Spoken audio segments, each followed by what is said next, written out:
নম্বর jersey পরিহিত খেলোয়াড় ডান পায়ে এবং হয়নি এবং কিন্তু আক্রমণ এবং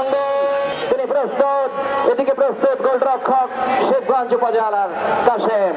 আসছেন সেলিম ডান পায়ে এবং আহাদ মোল্লা প্রস্তুত এবং গোল সেখানে প্রস্তুত 15 নম্বর জার্সি পরিহিত খেলোয়াড় জাহিদ তিনি প্রস্তুত হয়েছেন মোকাম তলারের ফুটবলার জাহিদ আসছেন ডান পায়ে টাইব্রেকার শুট আউট এবং গোল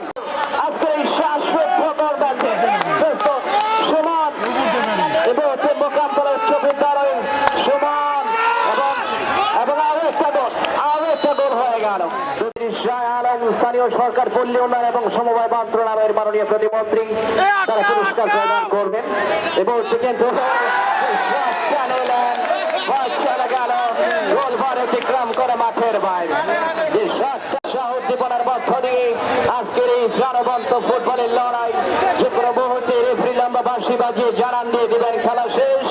অর্থাৎ এই আল আমিন তিনি প্রস্তুত আসছেন